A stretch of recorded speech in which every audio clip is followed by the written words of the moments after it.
Hello दोस्तों, अब हम बात करेंगे रिलायंस इंडस्ट्रियल इंफ्रास्ट्रक्चर लिमिटेड की, जिसका क्वार्टर 3 का रिजल्ट कंपनी ने अभी डिक्लेयर कर दिया है। तो चेक करते हैं कंपनी का क्वार्टर 3 का रिजल्ट कैसा है, पर उससे पहले चेक करते हैं कंपनी के फंडामेंटल्स।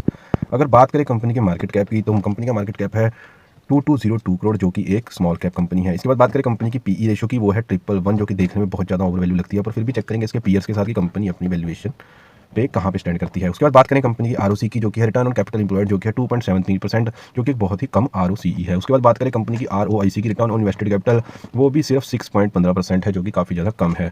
उसके बाद बात करें कंपनी की प्रमोटर होल्डिंग की, वो है 45.4%, जो कि एक ठीक ठाक प्रमोटर होल्डिंग है। इसके बाद बात करें कंपनी के डेट टू इक्विटी की, तो दोस्तों कंपनी का डेट टू इक्विटी 0.00 है, मतलब कंपनी के ऊपर किसी भी तरह का कोई भी डेट नहीं है, कंपनी एक डेट फ्री कंपनी है। अगर बात करें कंपनी के फंडामेंटल्स की, तो फंडामेंटल्स एवरेज है, पर ये बात अच्छी है कंपनी के ऊपर डेट नहीं है। और रही बात कंपनी के आरओसी की और आरओआईसी की, तो कंपनी का जो रिटर्न है वो बहुत ही ज़्यादा कम है अपनी इन्वेस्टेड कैपिटल के अगेंस्ट और कैपिटल इंप्लॉयड के अगेंस्ट।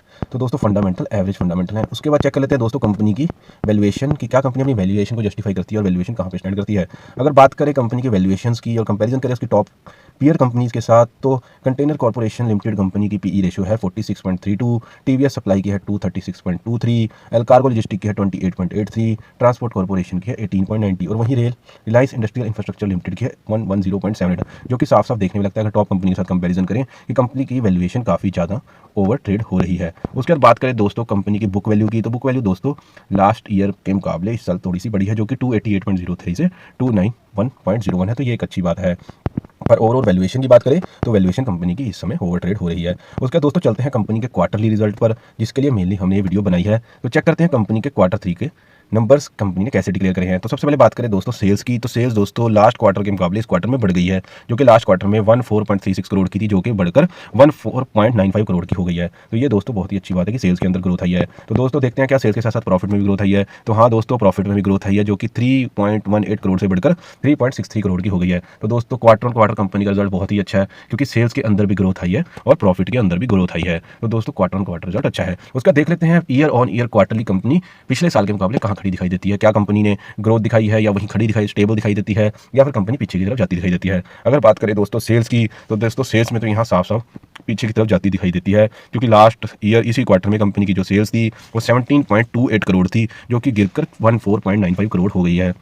तो दोस्तों ये एक अच्छी बात नहीं है कि क्वार्टर ऑन क्वार्टर तो कंपनी जरूर ग्रोथ कर रही है दोबारा, बट ईयर ऑन ईयर देखें तो कंपनी अभी पिछले साल के मुकाबले आगे नहीं बढ़ी और पीछे ही घूम रही है। उसके बाद बात करें कंपनी के प्रॉफिट की, जो लास्ट ईयर कंपनी का था वो था 2.36 करोड़, जो कि बढ़कर इस year on year quarterly 3.63 crore का हो गया है। तो दोस्तों यहाँ बहुत अच्छा रहा है कि कंपनी का ईयर ऑन ईयर प्रॉफिट के अंदर ग्रोथ आई है, बट फिर भी हम इसको एक अच्छा इंडिकेशन नहीं मान सकते कि कंपनी की क्वार्टर ऑन क्वार्टर सेल्स में ग्रोथ हुई है तो क्वार्टर ऑन क्वार्टर प्रॉफिट में भी हुई है, पर ईयर ऑन ईयर अगर कहीं तो क्वार्टरली सेल्स ड्रॉप हो गई है, जो कि एक बहुत ज़्यादा अच्छी बात नहीं है। Per year on year quarterly profit में ग्रोथ आई है, तो ओवरऑल कह रहे हो year on year quarterly result अच्छा नहीं है, क्योंकि प्रॉफिट बढ़ जाने से भी इतना कोई फ़र्क नहीं है अगर कंपनी अपनी सेल जनरेट नहीं कर पा रही, क्योंकि कंपनी जैसे ही प्रॉफिट लेने की कोशिश करी कंपनी की सेल डाउन आ गई। तो ओवरऑल इस रिजल्ट को दोस्तों मैं एक बिलो एवरेज रिजल्ट ही कहूँगा, क्योंकि कंपनी ईयर ऑन ईयर अपनी सेल्स में पीछे की तरफ जाती दिखाई दे रही है। हालांकि प्रॉफिट कंपनी ने जनरेट किया है क्वार्टर ऑन क्वार्टर भी और ईयर ऑन ईयर भी, पर फिर भी इस रिजल्ट को हम एक बिलो एवरेज ही रिजल्ट मानेंगे। उसके बाद दोस्तों देख लेते हैं क्या कंपनी अपना कैश फ्लो पॉजिटिव मेंटेन रख पाई है।